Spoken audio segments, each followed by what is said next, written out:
चलिए तो फिर से यहाँ पे शुरू करते हैं आगे जो बच रहा है टॉपिक उसको। तो यहाँ पे देखिए बहुत सारे रीजंस हैं बीमार पड़ने के, ठीक है।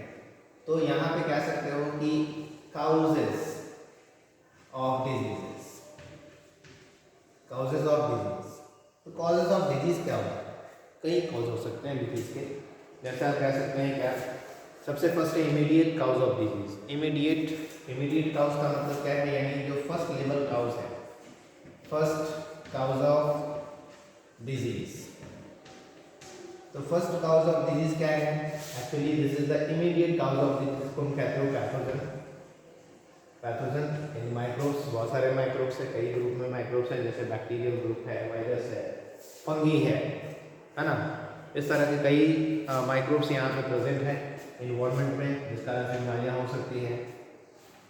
जो सेकेंड लेवल है ना, सेकेंड काउज ऑफ डिजीज है, वो क्या हो सकता है? तो सेकेंड काउज ऑफ डिजीज में आपको मिलता है बैलेंस डाइट। बैलेंस डाइट कह सकते हैं कि अगर आपको सही तरीके से भोजन नहीं मिल रहा है तो आपको बीमारी हो सकती है। या कभी कभी क्या होता है, जेनेटिकल प्रॉब्लम।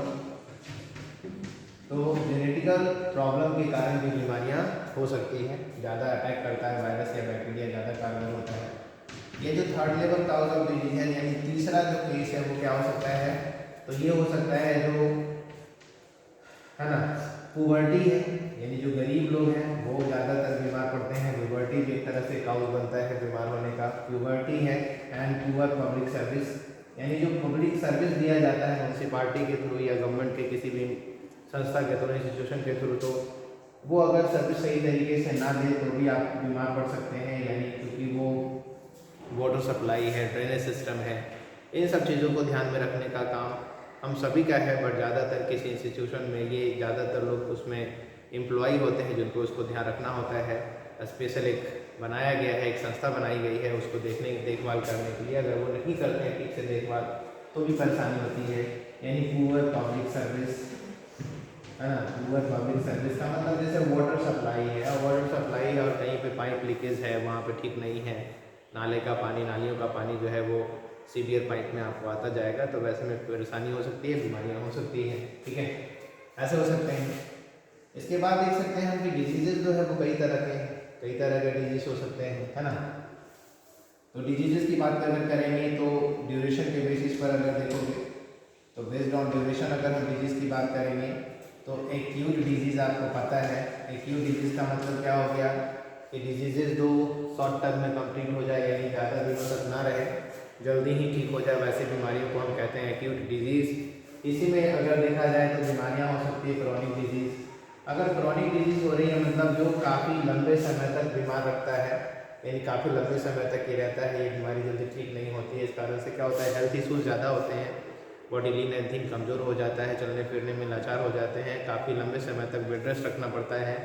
और ऐसे में अगर बच्चे हैं तो एकेडमिक परफॉर्मेंस उसका गिर जाता है या बहुत सारे प्रॉब्लम्स में आ जाते हैं, ठीक है, जो कि आप समझते होंगे।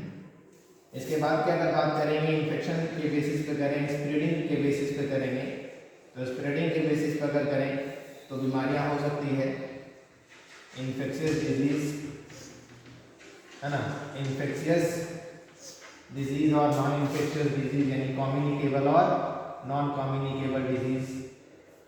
कम्युनिकेबल और नॉन कम्युनिकेबल या इन्फेक्शियस और नॉन इन्फेक्शियस डिजीज की बात कर लें तो यानी एक डिजीज है, अगर किसी एक पर्सन को है, किसी एक पेशेंट को है, यानी किसी एक पर्सन को है और वो वहाँ से दूसरे हेल्दी पर्सन के पास अगर स्प्रेड कर रहा है तो वो इन्फेक्शियस डिजीज की कंडीशन में आएगा।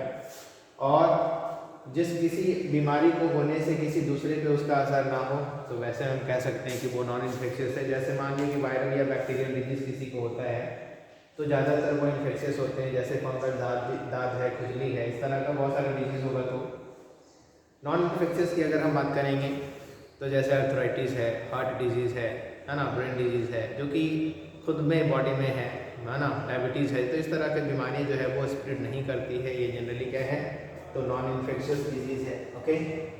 तो आगे हम बात करते हैं और भी डिजीज़ के बारे में, साइन और सिम्टम्स के बारे में। एक्चुअली आपको पता है साइन क्या होता है, तो साइन एंड सिम्टम्स के बेसिस पर ही हम डिजीज़ को समझ पाते हैं, कौन सा डिजीज़ का क्या साइन है, कौन से सिम्टम्स किस डिजीज़ के आते हैं, वो सारी बातें हैं।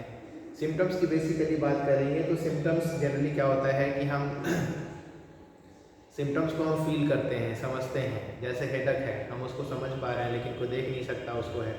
फीवर है तो एक तरह से ये कह सकते हो कि साइन के बेसिस पे आएगा, क्योंकि हम इसको टच कर रहे हैं तो पता चल रहा है कि बॉडी हीट है ना। साइन की अगर आप बात करेंगे तो जिसे फील भी कर सकते हो, टच भी कर सकते हो, है ना, उसको देख भी सकते हैं, तो वो एक तरह से साइन में आता है। लेकिन जिसे सिर्फ फील कर सकें वो सिम्टम्स की कंडीशन में आएगा।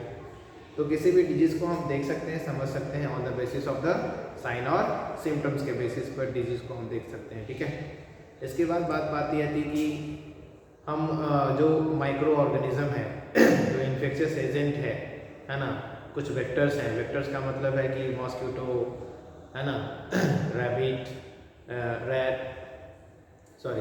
है, रैबिट है, मंकी है, डॉग है, इन सब के काटने से भी बहुत सारी बीमारियां होती है। मॉस्किटो है, इन सब के काटने से भी बीमारियां फैलती है। तो मेडिएटर या जिसको हम कह सकते हैं वेक्टर, जिसको हम कह सकते हैं एजेंट ऑफ द डिजीज बोल सकते हैं, तो इनके कारण से भी बहुत सारी बीमारियां होती है।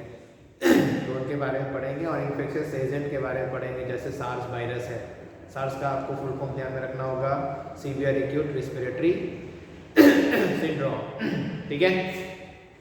तो इसके अनुसार से फिर देखते हैं बहुत सारी और भी बीमारियां हैं, जैसे एक्नी है तो स्टेफेलोकोकी के कारण हो रहा है, लेशमैनिया है, कालाजार हो रहा है, ट्रिपैनोसोमा है, स्लीपिंग सिकनेस हो रहा है, स्कैरिस के कारण स्कैरियसिस एक डिजीज़ हो रही है। उसके बाद फाइलेरियल वॉर्म या ओचरेरिया जिसको कहते हैं, उसके कारण से फाइलेरिया डिजीज़ हो रहा है। बहुत सारी बीमारियां हैं। फिर हम इसमें पढ़ेंगे कि कैसे जो है जो इंट्री साइट है, यानी कोई भी माइक्रोब जो इंटर कर रहा है, जहाँ से इंटर कर रहा है, क्या उसी ऑर्गन को वो इफेक्ट पहुँचाएगा या किसी दूसरे को इफेक्ट पहुँचाएगा। तो ऐसा हर केस में नहीं होता है कि जहाँ से एंट्री हुआ वहीं पे वो बीमारी फैलाएगा। कभी कभी क्या होता है, एंट्री एंड टारगेट साइट दोनों एक ही होते हैं, और समटाइम क्या होता है, एंट्री और टारगेट साइट दोनों क्या होता है, अलग अलग होता है। वो डिपेंड करता है ना, क्योंकि नेचर अलग अलग वायरस या अलग अलग बैक्टीरिया का अलग अलग होता है, अलग अलग टारगेट साइट उसके होते हैं, ठीक है। आपको पता ही है कि अगर कोई भी बैक्टीरिया अगर माउथ के थ्रू इंटर कर रहा है और वो गट में चला जा रहा है, लीवर में चला जा रहा है, तो वो लीवर में जाएगा तो जॉन्डिस बना सकता है, और अगर वो गट में चला जाए यानी एलिमेंट्री कैनाल में जाए तो टाइफाइड हो सकता है। लेकिन वही चीज़ अगर चला जाए कहाँ, लंग्स में, तो उसके कारण ट्यूबरकुलोसिस हो सकता है। तो ये बीमारी जो है वो डिपेंड करता है कि आपका वायरस या बैक्टीरिया कहाँ जा रहा है, किस ऑर्गन को इफेक्ट कर रहा है। दूसरी बात ये भी है कि जिस ऑर्गन को इफेक्ट करता है वहीं से उसके फंक्शन जो है वो डिक्रीज़ करने शुरू हो जाते हैं और फिर प्रॉब्लम्स आना शुरू हो जाता है ना। लंग्स का प्रॉब्लम आना शुरू हो जाएगा, लीवर का प्रॉब्लम आना शुरू हो जाएगा, डाइजेशन से प्रॉब्लम शुरू हो जाएगा, हेडेक आना शुरू हो जाएगा, है ना।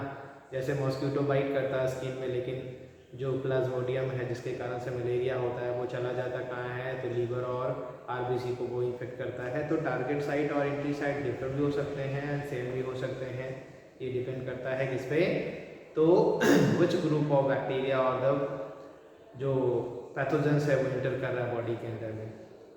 फिर इसके लिए बहुत ज़रूरी है कि हमको समझना पड़ेगा कि जो माइक्रो ऑर्गेनिज्म है वो कौन सी कैटेगरी के हैं, उसका लाइफ स्किल क्या है, उसका लाइफ साइकिल क्या है। क्योंकि लाइफ साइकिल अगर बैक्टीरिया या किसी भी पैथोजन का हमें अच्छी तरह से पता होगा तो हम आसानी से उसे क्या कर सकते हैं, किल कर सकते हैं, उसे मार सकते हैं। जैसे कि आपने पढ़ा है पेनिसिलिन जो एंटीबायोटिक है, अलेक्जेंडर फ्लेमिंग ने जिसको बनाया था, सबसे फर्स्ट एंटीबायोटिक पेनिसिलिन है। पेनिसिलियम नोटाटम एक फंगी से बनाया गया था इसे, और ये क्या करता है, तो जो बैक्टीरियल सेल वॉल का फॉर्मेशन है उस प्रोसेस को ये इनहिबिट कर देता है। इस कारण से बैक्टीरिया अपने सेल वॉल को बना नहीं पाता है और वो डेड कर जाता है। लेकिन वायरस के केस में ऐसा नहीं है। वायरस के पास कोई सेल वॉल है नहीं, उसके पास एक प्रोटीन कोट है और वो जनरली सेल के अंदर सेल के ही मैशिनरी को इस्तेमाल करता है।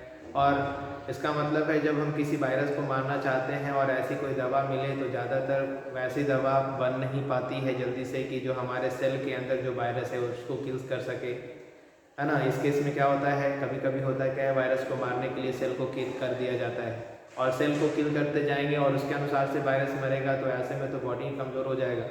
तो ऐसी दवा बनाना कि हमारे सेल के अंदर जो वायरस है उसको किल करना, ये बहुत मुश्किल काम होता है। इसीलिए हम लोग डायरेक्टली बोल देते हैं कि antiviral antibiotics making harder than the bacterial antibiotics. और फिर इलाज करने का तरीका है, इस तरह से हम लोग उसको डिजीज़ को जो है क्योर करेंगे।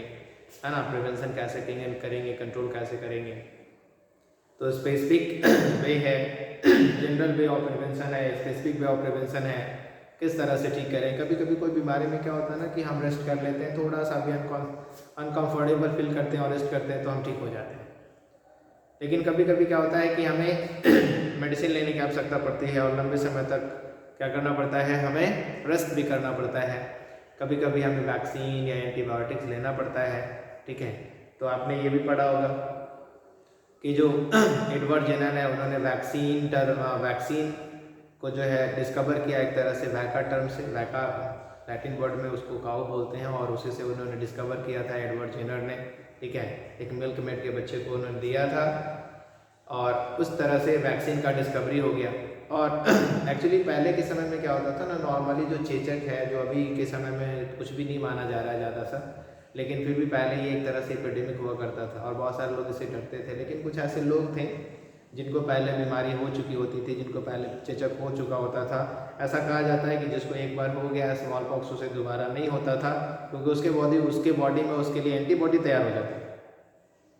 तो एंटीबॉडी तैयार हो जा रहा है, इसका मतलब है कि उन्हें ऐसा लगता था कि अब हमें दोबारा ये बीमारी नहीं होगी। इस कारण से वो जो बीमार पड़ते थे उन लोगों को सर्व करते थे, और ये सिस्टम से धीरे धीरे क्या हुआ, एंटीबायोटिक और क्या वैक्सीनेशन का प्रोग्राम शुरू हुआ। और वैक्सीनेशन के प्रोग्राम से हमें क्या मिलती है, तो वैक्सीनेशन से इम्यूनिटी प्रोवाइड होता है, इसलिए हम इस प्रोग्राम को इम्यूनाइजेशन कह सकते हैं। जैसे BCG है, DPT है, डिप्थीरिया है, बहुत सारा जो क्या कह सकते हैं, पोलियो है। अभी नए नए जो वायरस चल रहे हैं उसके अनुसार से भी बहुत सारे वैक्सीन्स बन गए हैं। कोविड-19 के लिए जो वायरस बना हुआ है ना, कोविड के लिए बूस्टर बन गया है। अभी ओमिक्रॉन जो वायरस आया है उसके लिए भी आपको जो है बड़े लोगों को लगभग लग चुका है बड़े उम्र के लोगों को, एडल्ट को और ओल्ड एज के लोगों को वैक्सीन लग चुका है। अभी लगभग 15 से 18 साल के जो बच्चे हैं उनके लिए भी वैक्सीन आ चुका है। तो ये वैक्सीन बनाने में इतना टाइम लगा, इसके पीछे आपको बात समझ में आ रहा हो कि वायरस के कारण ये प्रॉब्लम आ रहा है ना। क्योंकि वायरस के लिए जो वैक्सीन बनाना है वो काफ़ी हार्ड होगा, क्योंकि वायरस हमारे सेल के अंदर प्रेजेंट है और सेल के ही मैशिनरी को इस्तेमाल कर रहा है। इसी कारण से उसे मारना कठिन हो जाता है, क्योंकि उसके पास अपना कोई बायोकेमिकल रिएक्शन है नहीं, कोई अपना उसका लाइफ साइकिल है नहीं। अगर अपना लाइफ साइकिल होता तो आसानी से वो अपना हमारे सेल के अंदर भी अपना ही लाइफ साइकिल को वो एग्जीक्यूट करता रहता, लेकिन ऐसा नहीं कर पाता। इस कारण से उसे मारना कठिन हो जाता है। तो आगे फिर इस पर हम बात करेंगे। लगभग कुछ बातें आपको पता चल गई है, आप थोड़ा सा रिवीजन करोगे बुक का तो आपको क्लियर हो जाएगा। इस बात को समझना है और अपनी तैयारी करनी है अच्छी तरीके से।